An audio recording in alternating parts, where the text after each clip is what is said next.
ನಮಸ್ಕಾರ ವೀಕ್ಷಕರೇ, ಕಾರ್ಯಕ್ರಮಕ್ಕೆ ಸುಸ್ವಾಗತ. ಇವತ್ತಿನ ಜೇಡ್ರಬಲಿಗೆ ಬಂದಿರುವವರು ಸಾಮಾಜಿಕ ಕಾರ್ಯಕರ್ತರು ಮತ್ತು ಹೋರಾಟಗಾರರು ಆಗಿರ್ತಕ್ಕಂಥ ಶ್ರೀ TJ ಅಬ್ರಹಂ ಅವರು. ನಮಸ್ಕಾರ. ನಮಸ್ಕಾರ. ಈಗ ಈ ಬಾರಿ ಬಡೇರಿ ಅವರು ಅರೆಸ್ಟ್ ಆಗಿರ್ತಕ್ಕಂಥ ಸಂದರ್ಭದಲ್ಲಿ ನಿಮಗೆ ಬಹಳ ಬೇಸರವಾಯಿತು ಅಂತ. ಯಾಕೆಂದರೆ ಅರೆಸ್ಟ್ ಆದರು ಅಂತಲ್ಲ, ಆದರೆ ನಾನಿಷ್ಟು ಹೋರಾಟ ಮಾಡಿದ್ರು ನನ್ನ ಹೆಸರು ಎಲ್ಲೋ ಬರಲಿಲ್ವಲ್ಲ, ಅದ್ರ ಬಗ್ಗೆ ಪ್ರಸ್ತಾವನೆ ಮಾಡದೆ ಜನ ಬರೀ ಎಲ್ಲೋ ಹಾಗೇ ಅಚಾನಕ್ಕಾಗಿ ಬಡೇರಿ ಅವರನ್ನು ಎತ್ಕೊಂಡು ಹೋಗ್ಬಿಟ್ರು ಅನ್ನೋ ರೀತಿಯಲ್ಲಿ ವರದಿ ಮಾಡಿಬಿಟ್ರಲ್ಲ ಅನ್ನತಕ್ಕಂಥದ್ದು ಅಂತ. ಬೇಜಾರಾಗಿಲ್ಲ ಅಂತ ಹೇಳಲ್ಲ ನಾನು, ಬೇಜಾರಾಗಿಲ್ಲ ಅಂತ ಮಹಾನ್ ಪುರುಷ, ನನಗೇನು ಬೇಜಾರಾಗಲ್ಲ ಅಂತ ಹೇಳಿದ್ರೆ ಮನುಷ್ಯನೇ ಅಲ್ಲ ನಾನು. ಒಂದು ಎಫರ್ಟ್ ಹಾಕಿದ್ದೀವಿ. ಯಾವ ಮಾಧ್ಯಮದವರು ಇಷ್ಟು ವರ್ಷ ಇಂಥ ಜಾಗಕ್ಕೆ, ಎಷ್ಟು ಜಾಗ, lower court, high court, supreme court, ಯಾರ ಮೇಲೆ ರೀ ವಾದಾಡಿರೋದು? ಯು ಲಲಿತ್ ಮೇಲೆ ಗೆದ್ದಿದ್ದೀನಿ. Was a sitting judge of the supreme court of India. ಇವತ್ತು ಅವ್ರ ಮೇಲೆ ನಾವು ಗೆಲ್ಲಬೇಕಾರೆ ಎಷ್ಟು ಫೈಟ್ ಮಾಡಿರ್ಬೇಕು, ಎಷ್ಟು ಮಾಹಿತಿಗಳನ್ನ ಸಂಗ್ರಹಣೆ ಮಾಡಿರ್ಬೇಕು. ಇದೆಲ್ಲ ಮಾಡಿ ನಾವು ಸುಪ್ರೀಂ ಕೋರ್ಟ್ ಎಷ್ಟು ಸಲ ಓಟ್ ಬಂದಿರ್ಬೇಕು ರೀ. ನಿಮ್ಮ ಮಾಧ್ಯಮದವ್ರು ಯಾರು ಹೋಗ್ತಾರಾ? Will they follow? They don't even know. Unfortunately Deepak ಅವರೇ, ಈಗ ನನಗೆ ಮೈಯೆಲ್ಲ ಉರಿತದ ಒಂದು ಫೋನ್ ಕಾಲ್ ಬಂದರೆ ಮಾಧ್ಯಮದಿಂದ. They don't know what the subject is. ತಾವು SIT ಕಂಪ್ಲೇಂಟ್ ಕೊಟ್ಟಿದ್ರಾ ಅಬ್ರಾಮ್ ಸರ್ ಅಂತಾರೆ. ಏನಾಗ SIT ಏನು, ಯಾರು ಕಂಪ್ಲೇಂಟ್ ಕೊಡೋದು, ಎಲ್ಲಿಂದ ಬರ್ತದೆ? ಬೇರೆ ಮಿನಿಮಮ್ ಆ ನಾಲೆಜ್ ಇಲ್ದಿರೋ ಮಾಧ್ಯಮ ಆಗ್ಬಿಡ್ತಾ ಅಂತ. ಆದರೆ ನಿಮಗೆ ಬೇಸರ ಆಗಿರ್ತಕ್ಕಂಥ ಏನು ಅಂತ ಹೇಳಿದ್ರೆ, ಅದು ಬಹಳ ಒಂದು ದೊಡ್ಡ ವಿಚಾರ ಅಂತ ಹೇಳಿದ್ರೆ, ಎಲ್ಲರೂ ಈ ಗಣಿ ಲಂಚದ ವಿಚಾರವನ್ನು ಮರ್ತಿರ್ತಕ್ಕಂಥ ಸಂದರ್ಭದಲ್ಲಿ ನೀವು ಅದನ್ನು ಪುನಃ ಒಂದು ಪ್ರಸ್ತುತತೆಗೆ ತಂದ್ರಿ ಅಂತ. ಒಂದು ಸಂದರ್ಭದಲ್ಲಿ ಜನ ನಿಮ್ಮ ಈಗ ಬಹಳಷ್ಟು ರಾಷ್ಟ್ರೀಯ ಮಾಧ್ಯಮಗಳಲ್ಲೂ ವರದಿ ಆಗ್ತಾ ಇದೆ ಅಂತ ಹೇಳಿದ್ರೆ, ಕರ್ನಾಟಕ ಸರ್ಕಾರ ಕೂಡ ಅದನ್ನು ಮುಚ್ಚಾಕ್ತಕ್ಕಂಥ ಪ್ರಯತ್ನವನ್ನು ಮಾಡ್ತಾ ಇತ್ತು ಅಂತಕ್ಕಂಥ ಆರೋಪ ಅಂತ. ಆದರೆ ಈ ಒಂದು ನಿಮ್ಮ ಪ್ರಯತ್ನದಿಂದಾಗಿ ಇದು ಪುನಃ ಒಮ್ಮೆ ಅದು ಬೆಳಕಿಗೆ ಬಂದಿರತಕ್ಕಂಥದ್ದು. ಅದು ಮಾತ್ರವಲ್ಲ, ಇಂಥ ಒಂದು ದೊಡ್ಡ ರೀತಿಯಲ್ಲಿ ಕ್ರಮವಾಗ್ತದೆ. ಒಬ್ಬ ಅಂತಂದರೆ ಕರ್ತವ್ಯ ನಿರತ IAS ಅಧಿಕಾರಿಯನ್ನು ಅರೆಸ್ಟ್ ಮಾಡ್ಕೊಂಡು ಹೋಗ್ತಾರೆ ಅಂತಕ್ಕಂಥ ಒಂದು ಮಟ್ಟಕ್ಕೆ ನೀವು ಪ್ರಯತ್ನವನ್ನು ಮಾಡಿದರೆ ಅದಕ್ಕೊಂದಿಷ್ಟು ನಿಮಗೆ ಕೃತಜ್ಞತೆಯನ್ನಾದರೂ ಸಲ್ಲಿಸಬೇಕಾಗಿತ್ತು. ಕೃತಜ್ಞತೆಯನ್ನು ಸಲ್ಲಿಸೋದು ಬೇಡ, ಆ ಕಡೆ ಗುರುತಿಸಬೇಕಾಗಿತ್ತು. ಅಲ್ಲ, ಈ ಎಂಟೈರ್ ರಿಪೋರ್ಟ್ ಬರೀತಾರಲ್ಲ, ಆಕಾಶದಿಂದ ಬಂದ್ಬಿಡ್ತಾ ಇದು. ನಂಗೆ ನೋವೇನು ಅಂತ ಹೇಳಿದ್ರೆ, ಗ್ಯಾಸ್ ಟ್ರಬಲಲ್ಲಿ ಸೌಂಡ್ ಬರ್ತಾ ಇದ್ರೆ ಹುಬ್ಳಿಯಲ್ಲಿ ಯಾವುದು ಕೇಸ್ ಹಾಕಿರಲ್ಲ, ಅದು ಹೆಡ್ಲೈನ್ ಬರ್ತದೆ. ಬಳ್ಳಾರಿಯಲ್ಲಿ ಅವನ ಕೂತ್ಕೊಂಡು ಗ್ಯಾಸ್ ಟ್ರಬಲ್ ಇತ್ತು, ಸೌಂಡ್ ಬಂತು ಅಂದರೆ ಅದು ಬರ್ತದೆ. ಮೈಸೂರಲ್ಲಿ ಸೌಂಡ್ ಬಂತು ಅಂದರೆ ಅದು ಬರ್ತದೆ. ಇದು ಅನ್ಫಾರ್ಚುನೇಟ್ ಏನು ಬೇಕು ಅಂತಲೇ ನಿಮಗೆ ಆ ಒಂದು ಏನು ಮಾಡಿರಲ್ಲ ದೀಪಕ್. ದಿ ಪಾಯಿಂಟ್ ಇಸ್, ಒಂದು ಕಂಪ್ಲೇಂಟ್ ಹಾಕಿರಲ್ರಿ. ನನ್ನ ಈ DK ಶಿವಕುಮಾರ್ ಕೇಸಲ್ಲಿ ಫಾರ್ ಎಕ್ಸಾಂಪಲ್, ನಂದು ಚಾರ್ಜ್ ಶೀಟ್ ಕೈಯಲ್ಲಿ ಇಟ್ಕೊಂಡು ಅಲ್ಲಾಡಿಸ್ಕೊಂಡು 1-to-1 ಲೈವ್ ಟೆಲಿಕಾಸ್ಟ್ ನಡೀತದೆ ಒಂದು ಕಾರ್ಯಕ್ರಮ. How does he know what is there for that charge sheet to come? 115 page charge sheet ಅಂತೇಳಿ ಜ್ವರ ಮಾತಾಡೋ ವ್ಯಕ್ತಿಗೆ ಕಂಪ್ಲೇಂಟ್ ಹಾಕಿಲ್ಲ, ಅವನು ಹಾಕಿರೋದು ನಾನು. ಸಿ ದೇರ್ ನನಗೇನು ಎಕ್ಸ್ಪೋಸ್ ಮಾಡಬೇಕು ಅಂದರೆ, ಮಾಧ್ಯಮ has become a paid Thakur. ಆದರೆ ನಿಮಗೆ ಎಲ್ಲ ಹೇಳ್ತಾರಂತೆ, ನೀವು ಸ್ವಲ್ಪ ಪತ್ರಿಕಾ ಸಂಪರ್ಕ ಅಥವಾ PR ಅನ್ನು ಸರಿಯಾಗಿ ಇಟ್ಕೋಬೇಕು, ಅಂದರೆ ನೀವು ಸ್ವಲ್ಪ ಖರ್ಚು ಮಾಡಬೇಕು ಆ ನಿಟ್ಟಿನಲ್ಲಿ ಅಂತ ನಿಮಗೆ ಜನ ಸಲಹೆ ಕೊಡ್ತಾರಂತೆ. ಸಲಹೆ ಅಲ್ಲ, ಪ್ರತಿ ಸಲ ಬಂದು ನನ್ನ ಪ್ರೆಸ್ ಕ್ಲಬ್ಬಲ್ಲಿ ಕೇಳಿದಾಗ ನಾನು ಹೇಳೋದು, ಏನು ಯಾವ PR, ಯಾವ ಮಾಧ್ಯಮಕ್ಕೆ PR? ನಿಮ್ಮ ಪ್ರಕಾರ PR ಅಂತ ಹೇಳಿದ್ರೆ ಏನು ಅಂತ ಹೇಳಿದ್ರೆ, ಪಾಕೆಟ್ಗೆ ರೂಪಾಯಿ ಹಾಕೋದು. ಯಾರು ಪಾಕೆಟ್ಗೆ? ಮಾಧ್ಯಮದವ್ರ ಪಾಕೆಟ್ಗೆ ಅಂತ. ಯಾರು ಬೇಕು ಆ ದುಡ್ಡು ಹಾಕಿದ್ರೆ ವರದಿ ಚೆನ್ನಾಗಿ ಮಾಡ್ತಾರ? ವರದಿ ಏನಕ್ಕೆ ಹೇಳಿದ್ನಲ್ಲ, ಗ್ಯಾಸ್ ಟ್ರಬಲ್ ಬಂದು ಸೌಂಡ್ ಬಂದರೆ ಬರ್ತದೆ ಸುದ್ದಿ. PR, what is this PR ಯಾರ್? ನೀವು ಹೇಳೋದು ಆಗಿನ ಕಾಲದಲ್ಲಿ ಹೆಚ್ಚು ಪ್ರಾಮಾಣಿಕತೆ ಇತ್ರಿ. ಆದರೆ ಇಲ್ಲಿರ್ತಕ್ಕಂಥ ವಿಚಾರ ಏನು ಅಂತ ಹೇಳಿದ್ರೆ, ನಿಮಗೂ ಕೂಡ ಈ ರೀತಿಯಲ್ಲಿ ಒಂದು ಕ್ರಮ ತೆಗೆದುಕೊಳ್ಳಲಾಗ್ತದೆ ಅನ್ನತಕ್ಕಂಥದ್ದು ಗೊತ್ತಿರಲಿಲ್ಲ ಅಂತ. ಬಹಳಷ್ಟು ದಿನಗಳ ಕಾಲ ನೀವು ಈ ಹೋರಾಟವನ್ನು ಮಾಡ್ತಿದ್ರಿ. ನಾನೇ ನಿಮ್ಮನ್ನು ಕೇಳ್ತಾ ಇದ್ದೆ, ಇಷ್ಟೊಂದು ಸಲ ಸುಪ್ರೀಂ ಕೋರ್ಟ್ಗೆ ಹೋಗ್ತಿರಲ್ಲ, ಏನು ಹಾಗೆ ಇಲ್ವಲ್ಲ ಅಂತ ಕೇಳಿಸ್ತಾ ಇದ್ದೆ ಅಲ್ವಾ? ನೀವು ಹೇಳ್ತಿದ್ರೆ ಆಗ್ತದೆ. ಇದೇ ರೀತಿಯಲ್ಲಿ ನಿಮ್ಮ ಇನ್ನೊಬ್ರು ಸ್ನೇಹಿತರು ಅಲ್ಲ, ವೈರಿಗಳಂತೂ ಅಲ್ಲ, ಹಿರೇಮಠರು ಬಹಳಷ್ಟು ಬಾರಿ ಹೋಗಿದ್ದಾರೆ. ಅವರನ್ನು ಈ ಪ್ರಶ್ನೆ ಕೇಳ್ತಿರ್ತೀವಿ, ನೀವೆಲ್ಲ ಹೋರಾಟ ಮಾಡ್ತೀರಾ, ಯಾವಾಗ ನೋಡಿದ್ರು ಸುಪ್ರೀಂ ಕೋರ್ಟ್ಗೆ ಹೋಗ್ತೀವಿ ಅಂತಂತೀರಾ, ಏನು ಆಗೋದೇ ಇಲ್ವಲ್ಲ ಅನ್ನತಕ್ಕಂಥದ್ದು ಒಂದು. ಆದರೆ ಇದು ಆಗಿರ್ತಕ್ಕಂಥ ಅನೇಕ ಮಂದಿ ಹುಬ್ಬೇರಿಸುವಾಗಿದೆ ಅಂತ ಹೇಳಿದ್ರೆ ಏನೋ ಒಂದು ಆಗ್ತದೆ. ಒಬ್ಬ ಸಾಮಾನ್ಯ ಸಾಮಾಜಿಕ ಕಾರ್ಯಕರ್ತನು ಅಂತ ಹೇಳಿದ್ರೆ ನೀವ್ಯಾವತ್ತೂ ಕೂಡ ನೀವು ಅಸಾಮಾನ್ಯ ಅಂತ ಅಂದ್ಕೊಂಡಿಲ್ಲ ಅಂತ ನಾನು ಅಂದ್ಕೊಂಡಿದ್ದೇನೆ. ಹಾಗೆ ನೀವು ಹೋರಾಟ ಮಾಡ್ತಿರ್ತಕ್ಕಂಥ ನಿಮಗೂ ಕೂಡ ಈ ದೇಶದ ಕಾನೂನು ನಿಮ್ಮ ಪರವಾಗಿ ನಿಲ್ತದೆ ಅನ್ನತಕ್ಕಂಥ ಒಂದು ನಂಬಿಕೆ ಇದೆ ಅಂತ. ಆ ನಂಬಿಕೆನೇ ಇಲ್ಲಿವರೆಗೆ ತೊಗೊಂಡೋಗ್ತಾರದು. ಅದರ ತಮಾಷೆ ಏನು ಅಂತ ಹೇಳಿದ್ರೆ, ನೀವು ಅನೇಕ ಮಂದಿ ವಕೀಲರನ್ನು ಇಟ್ಕೊಂಡ್ರು ಕೂಡ ನೀವೇ ವಾದ ಮಾಡ್ತೀರಾ ಅಂತ. ಇವತ್ತು ಅನೇಕ ಮಂದಿ ಸುಪ್ರೀಂ ಕೋರ್ಟ್ನಲ್ಲೂ ನೀವೇನೋ ವಕೀಲರ ಅಂತ ಕೇಳ್ತಾರಂತಲ್ಲ, ಹೌದಾ? ಸುಪ್ರೀಂ ಕೋರ್ಟ್ ನ್ಯಾಯಾಧೀಶರು ಕೇಳಿದ್ರು, ದ ಸೇಮ್ ಬೆಂಚ್ ಕೇಳ್ತು, hey you are an advocate ಅಂದರು. No, I am not an advocate. What you mean? You are doing much better than most of these fellows ಅಂತ ಹೇಳಿದ್ರು. ಎಲ್ಲರೂ ನಕ್ಬಿಟ್ರು. ಆದರೆ ತಮಾಷೆ ಏನು ಅಂತ ಹೇಳಿದ್ರೆ, ಈ ಹೋರಾಟ ಯಾತಕ್ಕೆ? ಒಂದೇನು ಅಂತ ಹೇಳಿದ್ರೆ ನಿಮ್ಮಲ್ಲಿರ್ತಕ್ಕಂಥ ಮೌಲ್ಯಗಳ ಕಾರಣ ಅಂತ ನೀವು ಹೇಳ್ಕೊತೀರಾ. ನಿಮ್ಮ ಇಮೇಲಲ್ಲಿ ನೀವು ಹೇಳ್ಕೊಡ್ತೀರಾ ಅಂತ ಹೇಳಿದ್ರೆ ನಿಮಗೆ ದೇವರು ಕೊಟ್ಟಿರ್ತಕ್ಕಂಥ ಒಂದು ಪ್ರೇರಣೆಯಿಂದ, ದೇವರ ರಕ್ಷಣೆ, ಜೀಸಸ್ ಕೊಟ್ಟಿರ್ತಕ್ಕಂಥ ಒಂದು ಮಾರ್ಗದರ್ಶನ ಅಂತೆಲ್ಲ ಹೇಳ್ಕೊತೀರಾ ಅಲ್ವಾ? ಅದು ಮಾತ್ರ ಅಲ್ಲ ಜನ ಹೇಳೋದು ಅಂತ ನಿಮ್ಮ ಹಿಂದೆ ನಿಂತ್ಕೊಂಡು ನಿಮ್ಮನ್ನು ಚೂ ಬಿಡೋದು ಏನು ಬೇಕಾದ್ರೆ ಭಾಳ ದಿನಗಳಿಂದ ನೀವು. I am not bothered. ಮೊದಲು ಸ್ಟಾರ್ಟಿಂಗಲ್ಲಿ ನೀವು ಮೊದಲು ಒಂದ್ಸಲಿ ಜೇಡ್ರ ಬೆಲೆ ಮಾಡಿದ್ದೀರಿ ನೀವು, ವಿ ಹ್ಯಾಡ್ 1-to-1. ಆ ಕಾಲ ದಟ್ ವಾಸ್ ಇನಿಷಿಯಲ್ ಸ್ಟೇಜು. ಆಗ ನಾನು ಹೇಳಿದೆ ನೀವು ಕುಮಾರಸ್ವಾಮಿ ಅವರ ಏಜೆಂಟ್ ಅಂತ ಕೇಳಿದೆ. ಈಗ ನೋಡಿದ್ರೆ ಕುಮಾರಸ್ವಾಮಿ ಅವ್ರನ್ನೇ ಹಣಿಲಿಕ್ಕೆ ಪ್ರಯತ್ನ ಪಡ್ತಾ ಇದ್ದೀರಾ? ಅಲ್ಲ, ನಾನು Kumaraswamy is not an issue at all to me. Kumaraswamy is not an issue. SM. Krishna is not an issue. For me corruption is the issue. ಅದರಲ್ಲಿ ಯಾರೇ ಬರ್ಬೋದ್ರಿ. ಆದರೆ ತಮಾಷೆ ಏನು ಅಂತ ಹೇಳಿದ್ರೆ, ಒಂದು ಸಂದರ್ಭದಲ್ಲಿ ವಿಪರೀತವಾಗಿ ಡಿ ಕೆ ಶಿವಕುಮಾರ್ ಅವರ ವಿರುದ್ಧ ಹೋದ್ರಿ ಅಲ್ಲ. ಎಷ್ಟು ಅಂತ ಹೇಳಿದ್ರೆ, ಡಿ ಕೆ ಶಿವಕುಮಾರ್ ಅವರನ್ನ ನೀವು ಕರೆಯಲ್ಲಿ ನೇರವಾಗಿ ಸಂಪರ್ಕ ಮಾಡಿ ಅವ್ರಿಗೆ ಹೇಳಿದ್ರಿ, ಏನು ನೀವು ಮಾಡಿರೋದು ಸರಿ ಇಲ್ಲ, ಹೀಗೆ ಹಾಗೆ ಅಂತ. ಅದರೊಂದಿಗೆ ಭಾಳ ಆಶ್ಚರ್ಯಕರ ವಿಚಾರ ಏನಾಗಿತ್ತು ಅಂತ ಹೇಳಿದ್ರೆ, ಡಿ ಕೆ ಶಿವಕುಮಾರ್ ಅವರು ನಿಮ್ಮ ರೂಮ್ಮೇಟ್ ಆಗಿದ್ರು, ಇವತ್ತು ಸ್ನೇಹಿತರು ಕೂಡ ಆಗಿದ್ರು. ನಾನು ಸ್ಪಷ್ಟಪಡಿಸ್ತೀನಿ, ಡಿ ಕೆ ಶಿವಕುಮಾರ್ಗೆ ಶಿಕ್ಷೆ ಆಗಬೇಕು. ಬಟ್ ಅವನಿಗೆ ನೇಣಿಗಾಗ್ತಾರೆ ಅಂತ ಹೇಳಿದ್ರೆ I will go to his rescue. I don't want him to die, but I want him to be punished for the corrupt actions of that. ಯಾವ ರೀತಿಯಲ್ಲಿ ಶಿಕ್ಷೆ ಆಗಬೇಕು? ಯಾವುದೇ ರೀತಿಯಲ್ಲಿ ಆಗ್ಬೋದು.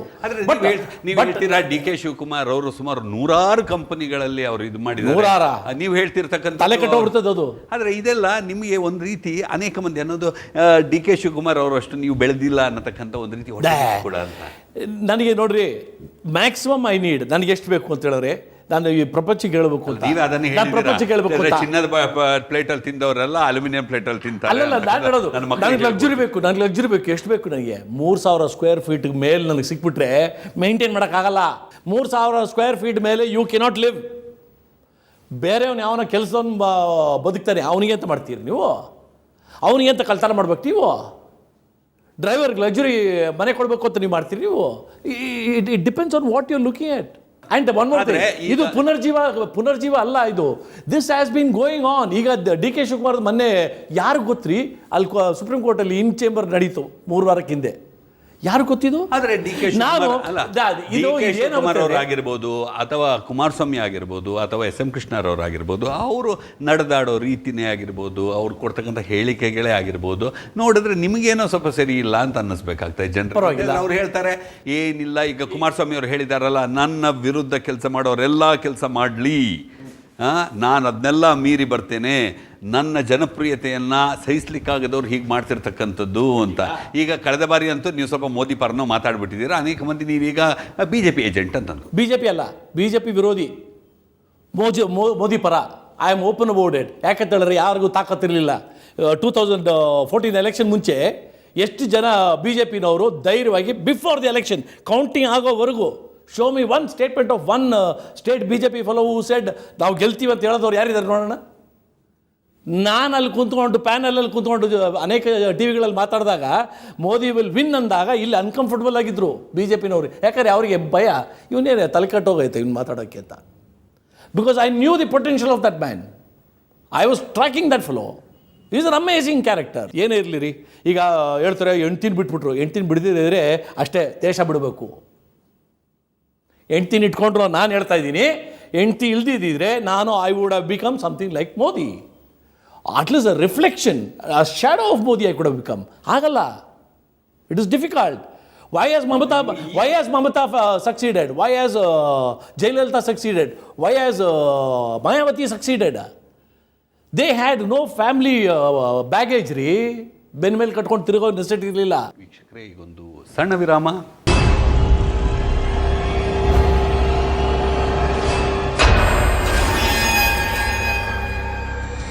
ಮತ್ತೊಮ್ಮೆ ಕಾರ್ಯಕ್ರಮಕ್ಕೆ ಸುಸ್ವಾಗತ. ಹಾಗಾದ್ರೆ ನೀವು ಈಗಲೂ ಕೂಡ ಮೋದಿ ಬಗ್ಗೆ ಗೌರವ ಇದೆ? ಅಬ್ಸಲ್ಯೂಟ್ಲಿ. ಡಿಮಾನಿಟೈಸೇಷನ್ ಇಂದ ಬಹಳಷ್ಟು ಅಸಮಾಧಾನ ಬಂದ್ಬಿಟ್ಟು ನನಗೆ ಡಿಮಾನಿಟೈಸೇಷನ್ನು ಯಾವತ್ತಾದ್ರೂ ದೇವರು ನನಗೊಂದು ಚಾನ್ಸ್ ಕೊಟ್ಟು, if I sit with Modi, if I get a chance to stand in front of him, I will ask him, I am your admirer, but I am not happy about demonetisation. The result ನನಗೆ ಕಾಣಿಸ್ತಾ ಇಲ್ಲ, but ನನಗೆ ಕಾಣಿಸ್ಲಿಲ್ಲ ಅಂತೇಳಿ ಅದು ತಪ್ಪು ಅಂತ ನಾನು ಈಗ I am not ready to let be wait. ಯಾಕಂತ ಹೇಳಿದ್ರೆ ಆ ಮನುಷ್ಯ ಮಾಡೋದು, ಎಲ್ಲಾದರೂ ಒಂದು ಕಡೆ ಒಂದು ರಾಜ್ಯಕ್ಕೆ ಹೋದಾಗ ಎಲ್ಲರೂ ಓತ ಕಿರಿಸ್ತಾ ಇದ್ರು. ಈ was not at all making a noise.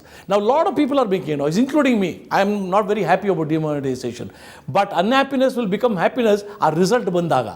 ಅದು ಕಾಯ್ತೀನಿ ನಾನು. ಆದರೆ ಮುಂದಿನ ಚುನಾವಣೆಯಲ್ಲಿ ಮೋದಿ ಅವರ ಹೆಸರು ಹೇಳ್ಕೊಂಡೇ ನಾವು ಗೆಲ್ತೀವಿ ಅಂತ ಕರ್ನಾಟಕದಲ್ಲಿ ಬಿಜೆಪಿಯವರು ಹೇಳ್ತಾ ಇದ್ದಾರೆ.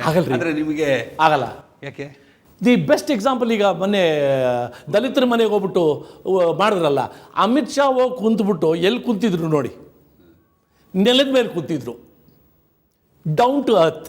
There are certain things that is done by those two people which has got a long running effect. ಇಲ್ಲೇನು ಮಾಡಿದ್ರು, ಟೇಬಲ್ ಮೇಲೆ ಕುಂತ್ಕೊಂಡು ಸ್ಪೂನಲ್ಲಿ ಉಪ್ಪಿಟ್ಟು ತಿನ್ನೋದು, ಸ್ಪೂನಲ್ಲಿ ಅಂದರೆ ಅದು ಇಟ್ ಬಿಕಮ್ಸ್ ಅ ಮಾಕರಿ ರೀ.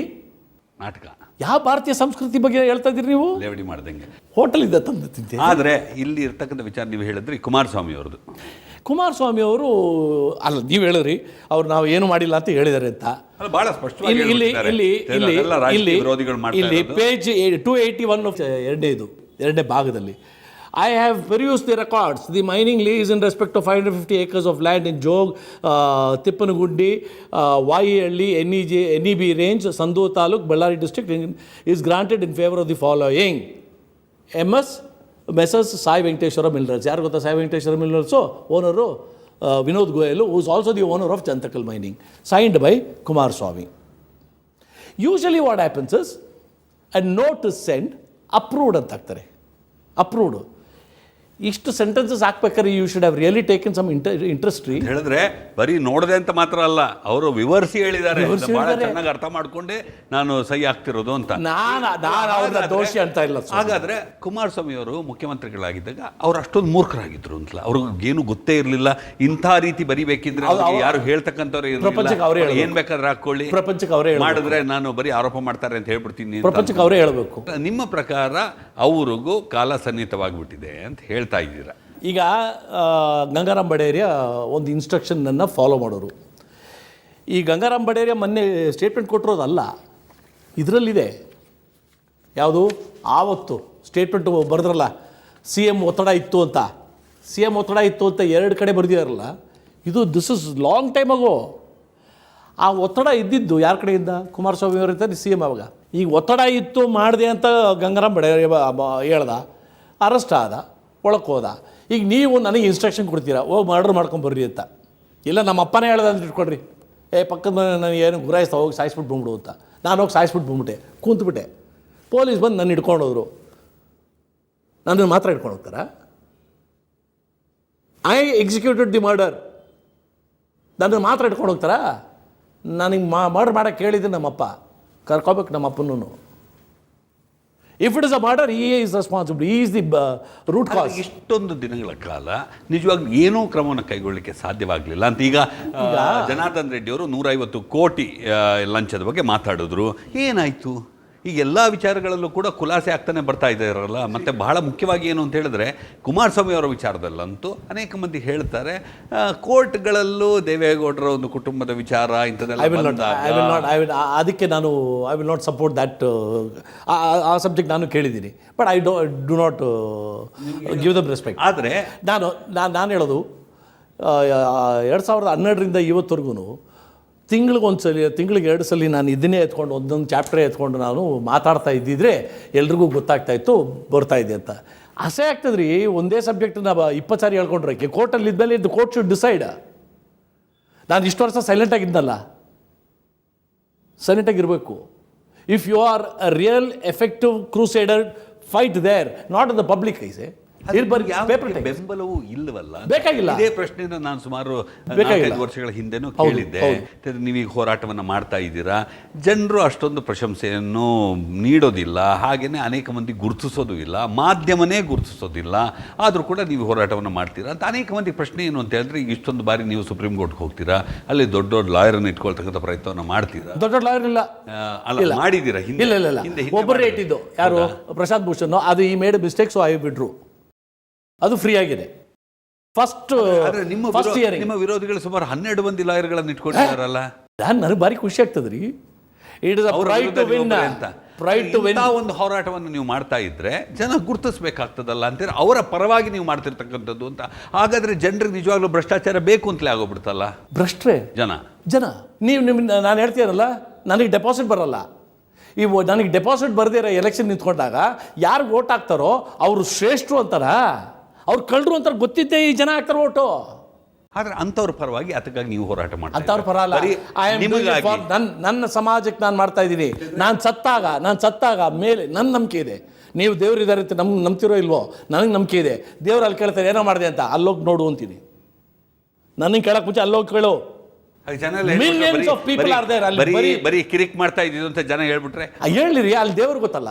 ನಾನು I am not answerable to ಈ ಮನುಷ್ಯರಿಗೆ ಆನ್ಸರಬಲ್. ನಾನು ಯಾರ್ರೀ ಮನುಷ್ಯರು? ಆದರೆ ಇಷ್ಟೊಂದು ಖರ್ಚಾಗ್ತದೆ ಅಂತಕ್ಕಂಥದ್ದು ಅಂತ ನನಗೆ ಡೆಲ್ಲಿಯಿಂದ ಬರುವಾಗ ಚಾರ್ಟರ್ಡ್ ಅಕೌಂಟೆಂಟ್ ಹೆಸರು ಗೊತ್ತಿಲ್ಲ. ಈ ಕಾರ್ಯಕ್ರಮ ಜನ ಹೇಳಿದ್ರು ನಿಮ್ಮ ಇನ್ನೋವಾ ಕಾರ್ ಕೂಡ ಯಾರೋ ಬೇರೆಯವ್ರು ಕೊಡಿಸಿದ್ದು ಅಂತ ಅಲ್ವಾ ಹೇಳಿದ್ರೆ, ನಿಮಗೆ ಫೈಲೆಲ್ಲ ಕಲೆ ಹಾಕ್ಲಿಕ್ಕೆ ಆಗ ಹೇಳಿದ್ರು. ಅದನ್ನು ಹೇಳಿದ್ರೆ ಈಗ ನೀವು ಯಾರ ವಿರುದ್ಧ ಇದ್ದೀರಾ ಅವರೇ ಕೊಡಿಸಿದ್ರು ಅಂತ. ಆಗ ನೀವು ಹಂಗಾರೆ ನನಗೆ ದೀಪಕ್ ಈಚ್ ಕೇಸ್ ಒಂದೊಂದು ಕೇಸಿಗೂ ಒಂದೊಂದು ಇನೋವಾ, ಒಂದೊಂದು ಯಾವುದೋ ಒಂದು. ನನಗೆ ಈಗ ಆ್ಯಕ್ಚುಲಿ ಬೇರೆ ಬೇರೆ ಕಾರುಗಳು ಆಸೆ ಇದೆ. ಮನುಷ್ಯ ಅಲ್ವಾ, ಆಸೆ ಇದೆ. ನಾನು ಬೇರೆ ಕೇಸು ಅಲ್ಲ, ಬೇರೆ ಬೇರೆ ಕೇಸಿಗೆ ಬೇರೆ ಬೇರೆ ಕಾರುಗಳು ಇರಬೇಕಾಯ್ತು. ಇಲ್ಲ, ನನಗೆ ಸಂತೋಷ ಏನು you come to my office, ಹೆಮ್ಮೆಯಿಂದ ಹೇಳ್ಕೊತೀನಿ ನಾನು. ಎಷ್ಟು ಜನ ಹೆಮ್ಮೆಯಿಂದ ಹೇಳ್ಕೊತಾರೆ. I don't know if you have done it. ನೀವು ಮಾಡಿರ್ಬೋದು, ಮಾಡದೇ ಇರ್ಬೋದು, ಐ ಆಮ್ ನಾಟ್ ಬಾದರ್ಡ್. ನನ್ನ ಆಫೀಸನ್ನು ಇಂಟೀರಿಯರ್ಸು ನಾನು ಖುದ್ದಾಗಿ ಪೇಂಟ್ ಮಾಡಿದ್ದೀನಿ. I take pride in the place I set. ಬೇರೆಯವ್ರು ಪೇಂಟಿಂಗ್ ಕೊಡಲಿಕ್ಕೆ ದುಡ್ಡು ಇರಲಿಲ್ಲ ಅಂತ ಅಲ್ಲ, ನಾನು ಸ್ವಂತ ಮಾಡ್ಕೋತೀನಿ. ನನಗೇನು ದುಡ್ಡು ಕಾಸು ಬೇಕಾಗಿಲ್ಲ. ವಾದಾಡ್ಬೇಕಾದ್ರೆ ದುಡ್ಡು ಕಾಸು ಬೇಕಾಗಿಲ್ಲ. ಡೆಲ್ಲಿಗೆ ಹೋಗ್ಬೇಕಾದ್ರೆ ನನ್ನ ದುಡ್ಡು. ಅಲ್ಲ, ಡೆಲ್ಲಿಗೆ ಹೇಗೆ ಹೋಗ್ತೀರಾ ನೀವು? ಪ್ಲೇನಲ್ಲಿ ಹೋಗಬೇಕು. ಪ್ಲೇನಲ್ಲೇ ಹೋಗ್ತೀನಿ. ನಾನು ಸಂಪರ್ಸೋದು ಏನಕ್ಕೆ? ನಾನು ಈ ಪ್ರಶ್ನೆನ ಒಬ್ಬ ಚಾರ್ಟರ್ಡ್ ಅಕೌಂಟೆಂಟ್ ಡೆಲ್ಲಿಯಲ್ಲಿ ಏರ್ಪೋರ್ಟಲ್ಲಿ ನನಗೆ ಬಂದು ಮಾತಾಡಿಸ್ಬಿಟ್ಟು, ಏನು ಸರ್ ಹೆಂಗೆ ಮಾಡ್ತೀರಾ, ಹೆಂಗೆ ನೀವು ಖರ್ಚು ಅಂತ ಕೇಳೋರು. ನೀವು ನಿಮ್ಮ ಸ್ವಂತ ದುಡ್ಡು ಖರ್ಚು ಮಾಡ್ತೀರಾ? ಹೌದು ಅಂದೆ. ಏನು ಸಿಗ್ತದೆ ಅಂದರು. ನಾನು ಹೇಳಿದೆ, ನೀವು ಇಷ್ಟು ವರ್ಷ ಚಾರ್ಟರ್ಡ್ ಅಕೌಂಟೆಂಟ್ ಅಂತಾನೆ ನೀವು ಸಂಪಾದಿಸೋದ್ರಲ್ಲಿ ಟೆಲ್ ಮಿ ಒನ್ ಕ್ವಿಕ್ಲಿ, ಒಂದು ಇಶ್ಯೂ ಅಲ್ಲಿ ನಾನು ಖರ್ಚು ಮಾಡಿರೋದ್ರೆ ನನಗೆ ಸ್ಯಾಟಿಸ್ಫ್ಯಾಕ್ಷನ್ ಬಂದಿದೆ ಅಂತೇಳಿ ನೋಡೋಣ ಅಂದೆ. ಹಿಂಗೆ ಯೋಚನೆ ಮಾಡ್ತವ್ರಿ. ಸಂಪಾದನೆ ಮಾಡಿರೋದು ನಾನು ಹೆಂಗೆ ಖರ್ಚು ಮಾಡಿದೆ ಅಂತ ಯೋಚನೆ ಮಾಡೋವಂಥ ದೇಶ ಇದು. ನನಗಿದ್ರಲ್ಲಿ ಸಂತೋಷ, ಐ ಎಂಜಾಯ್. ಆದರೆ ನೀವು ನಿಮ್ಮ ಮಕ್ಕಳಿಗೂ ಹೇಳ್ತೀರಂತೆ ಹೇಳಿದ್ರೆ ಸರಳವಾಗಿರ್ತಕ್ಕಂಥ ಜೀವನವನ್ನು ನಡೆಸಿ. ಇರಲ್ಲ, ಅವರು ಇರಲ್ಲ. ಹೇಳೋದು ನಮ್ಮ ಕರ್ತವ್ಯ. ಇರದಿದ್ರೆ ನಾನೇನು ಮಾಡೋಕ್ಕಾಗ್ತದೆ? ವೀಕ್ಷಕರಿಗೆ ಒಂದು ಸಣ್ಣ ವಿರಾಮ.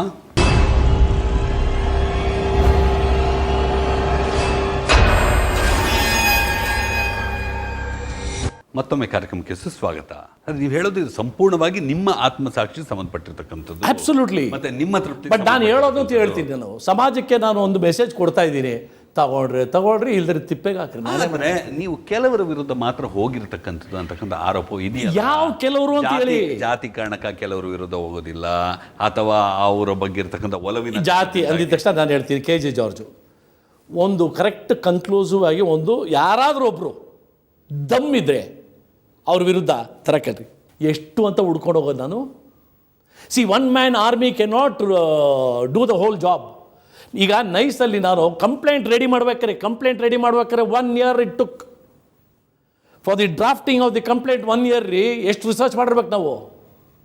ಅರೆ, ಈಗ ಕೆಣಿಯವರ ವಿರುದ್ಧ ಅವರು ಭಾರತೀಯ ನಾಗರಿಕರೇ ಅಲ್ಲ ಮತ್ತು ಅವರು ಚುನಾವಣೆಗೆ ನಿಂತಿದ್ದೇ ಫ್ರಾಡು, ಅಕ್ರಮ, ಅವರಿಗೆಲ್ಲ ಅಧಿಕಾರಿಗಳೆಲ್ಲ ಅವರಿಗೆ ಪೂರಕವಾಗಿ ಕೆಲಸ ಮಾಡಿದ್ರು ಮತ್ತು ಅವ್ರು ಚುನಾವಣೆಯಲ್ಲಿ ಗೆಲ್ಲೇಬಾರ್ದಾಗಿತ್ತು ಅಂತೆಲ್ಲ ಹೇಳ್ತಾ ಬಂದರು.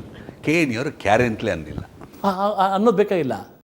ಈಗ 4 ವರ್ಷ ಪೂರ್ಣಗೊಂಡ ಮೇಲೆ ನೀವಿನ್ನೇನು ಮಾಡಿದ್ರೇನಂತೆ ಬಿಟ್ರೇನಂತೆ ಅಂತ ಈಗ ಅನೇಕ ಮಂದಿ ಹೇಳ್ತಿರ್ತಾರದು. ಅಬ್ರಾಹಂ ಅವರು ಯಾವಾಗ ತನಕ ಕಾಯ್ತಾರೆ ಅಂತ ಹೇಳಿದ್ರೆ ಅವರ ಅವಧಿ ಪೂರ್ಣಗೊಳ್ಳೋ ತನಕ ಕಾಯ್ತಾರೆ. ಅದಾದ ನಂತರ ಏನಾದರೂ ಒಂದು ruling.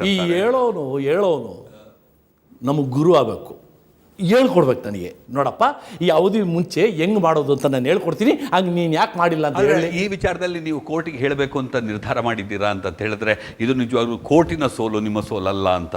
That is next date of ಹಿಯರಿಂಗಲ್ಲಿ ಬರ್ತದೆ ನೋಡ್ರಿ, ಇನ್ನು ಒಂದೇ ತಿಂಗಳಲ್ಲಿ ಬರ್ತದೆ ನೋಡ್ಕೊಡ್ರಿ. Second time I am before the supreme court on the same issue. 6 monthsಲ್ಲಿ ಇತ್ಯರ್ಥ ಆಗಬೇಕು ಅಂತ ಕಾನೂನಲ್ಲಿದ್ದಾಗ if the courts drag the matter, ಅವನು ಬೇಕು ಅಂತ ಮಾಡ್ತಾನೆ. ಅವನು ಇವತ್ತು tomorrow I am going to Bidar, ಏನು ಗೊತ್ತಾ, ಒಂದು is not a voter at all ರೀ. ನಾನು ಆವತ್ತು ಹೇಳ್ತಾ ಇದ್ನಲ್ಲ, ಸ್ಥಾಪಿತ ಆಯಿತು, ತಹಸೀಲ್ದಾರ್ ಮೇಲೆ ಕೇಸ್ ಹಾಕಿದರೆ ಮ್ಯಾಜಿಸ್ಟ್ರೇಟು, ಬಿಕಾಸ್ ಅಲ್ಲಿಂದ ಕಳ್ತನ ಮಾಡಿದ್ದಾರೆ. ನಿಮಗೆ ಮಾತ್ರ ಕಾನೂನು ಗೊತ್ತಿರೋದಾ? ಕೆಣಿ ಅಂತವ್ರಿಗೆ ಗೊತ್ತಿರೋದೇ ಇಲ್ವಾ? ನಿಜವಾಗ್ಲೂ ಹೇಳ್ಬೇಕಾರೆ ಕೆಣಿಗೆ ಕಾನೂನು ಗೊತ್ತು, ಕಳ್ತನನೂ ಗೊತ್ತು. ಈ too smart a fellow, hats off to him. Charles Sobhraj ಕೆಣಿ ಹತ್ರ ಕೆಲ್ಸಕ್ಕೆ ನಿಂತ್ಕೊಳ್ಳೋಕೆ ಲಾಯಕ್ಕಿಲ್ಲ. ಬಟ್ ಅದನ್ನು ಕೌಂಟ್ರ್ ಮಾಡ್ಬೇಕಾರೆ ಒಳಗಿರ್ಬೇಕು, ಕಲಿಜ ಇರಬೇಕು. ಮಾನ ನಷ್ಟ ಅಲ್ವಾ ಯಾರ್ದು ಹೇಳ್ತಿರ್ತಕ್ಕಂಥದ್ದು? ಯಾರು ಅವ್ರದಾ? ಮಾನ ಇದ್ರೆ ತಾನೇ ನಷ್ಟ ಆಗೋದು. 24 crores ನನ್ನ ಮೇಲೆ ಹಾಕಿದ್ದಾರೆ. I am facing it. ಕೋರ್ಟಲ್ಲಿ ಕೇಳಿದ್ರು, ಚಾರ್ಜ್ ಶೀಟ್ ಹಾಕ್ತಾ ಇದ್ದೀವಿ, do you agree that you said this? ನೀವು ಹೇಳಿದ್ರಿ ಅಂತ ಒಪ್ಕೋತೀರಾ? ಹೌದು. She was shocked. ಒಪ್ಕೋತೀರಾ? ಹೌದು ಒಪ್ಕೋತೀನಿ. ಅವನು ಕಳ್ತನ ಮಾಡಿದ್ದಾನೆ. Has frauded the people, has frauded the farmers, has frauded the government, has frauded the judiciary, the courts ಅಂತಲೂ ಹೇಳಿದ್ದೀನಿ. ಹಾಗಾದರೆ ನೀವು ಹೇಳ್ತಿರ್ತಕ್ಕಂಥದ್ದು ಕುಮಾರಸ್ವಾಮಿಯವರು ಸರಿ ಇಲ್ಲ, ಧರ್ಮ್ ಸಿಂಗ್ರವರು ಸರಿ ಇಲ್ಲ, ಆ ಕಡೆ SM ಕೃಷ್ಣರವರು ಸರಿ ಇಲ್ಲ, ಮತ್ತು ಯಾರು ಸಿದ್ದರಾಮಯ್ಯವ್ರ ಬಗ್ಗೆ ಏನೂ ಹೇಳಿಲ್ಲ ಅನಿಸುತ್ತೆ. ಅದು ಹೇಳ್ತಿರೋ ಏನೋ ಗೊತ್ತಿಲ್ಲ ಅಂತ ನೀವು ದಾಖಲೆ ಸಿಕ್ಕಿದ್ರೆ ಮಾತ್ರ ಹೇಳ್ತೀನಿ ಅಂತ ಅಂತಿರಲ್ಲ, ಅದು ಬೇರೆ ವಿಚಾರ. DK ಶಿವಕುಮಾರ್ ಸರಿ ಇಲ್ಲ, ಭಾಳಷ್ಟು ಮಂದಿ ಸರಿ ಇಲ್ಲ. ನಾನು ಸರಿ ಇಲ್ಲ ಇರತಕ್ಕಂಥವ್ರು ಯಾರು ಅಂತ ನಾನು ಹೇಳೋದು. ದೀಪಕ್ ನಾನು ಸರಿ ಇಲ್ಲ ಅಂತ ಹೇಳಿದ್ದಲ್ಲ, ಅದು ಲೋಕಾಯುಕ್ತ ರಿಪೋರ್ಟಲ್ಲಿ ಇದೆ ರೀ ಇವರೆಲ್ಲರ ಹೆಸರು. ದಿ ಅನ್ಫಾರ್ಚುನೇಟ್ ಥಿಂಗ್ ಇಸ್, ನಾವು ಲೋಕಾಯುಕ್ತ ರಿಪೋರ್ಟ್ ಓದಿದಾಗ ಒಂದು 4 ಲೈನ್ ಓದ್ಬಿಟ್ಟು ಹೋಗಿ ಪೇಪರ್ ಸ್ಟೇಟ್ ಕೊಟ್ಟವ್ರು ಏನು ಹೋರಾಟಗಾರರಪ್ಪ. ಅದರೊಳಗೆ SM ಕೃಷ್ಣ ಅದ್ರ ಡೀಟೇಲ್ಸ್ ಇದ್ದಿದ್ದು ಗೊತ್ತಾಗಿಲ್ಲ. ಯಡಿಯೂರಪ್ಪನ ವಿರುದ್ಧ ಚಾಪ್ಟರ್ 22 ಎತ್ಕೊಂಡು ಹೋಗ್ಬಿಟ್ಟು ಹಾಕ್ಬಿಟ್ಟು ಏನು ಸ್ಟೇಟ್ಮೆಂಟ್. ಸ್ಟೇ ಸಿಕ್ತವರಿಗೆ. I will tell you, let the world know. First ಹಿಯರಿಂಗಲ್ಲಿ ಇಲ್ಲಿ ನಾವು ಗೆದ್ವಲ್ಲ, ಯು ಎಲ್ತಿದ್ರು, ಆಗಲೂ ಎಲ್ತಿದ್ರು. ಬಟ್ KK ವೇಣುಗೋಪಾಲ್ ಬಂದರು ಫಸ್ಟ್ ಹಿಯರಿಂಗಲ್ಲಿ. ಕೋರ್ಟು ನಮ್ಮ ವಕೀಲರನ್ನ, ಆವತ್ತು ನಾವು ತಪ್ಪಾಡಿದ್ದು ಪ್ರಶಾಂತ್ ಭೂಷಣ್ನ ವಕೀಲಾಗಿಟ್ಟಿದ್ದೆ. What happen to the report? First part is come, what happen to the secondary part ಅಂತ ಹೇಳೋರು ಸುಪ್ರೀಂ ಕೋರ್ಟಲ್ಲಿ. Second part has not come ಅಂದರು, ಬಂದಿಲ್ಲ ಅಂದರು.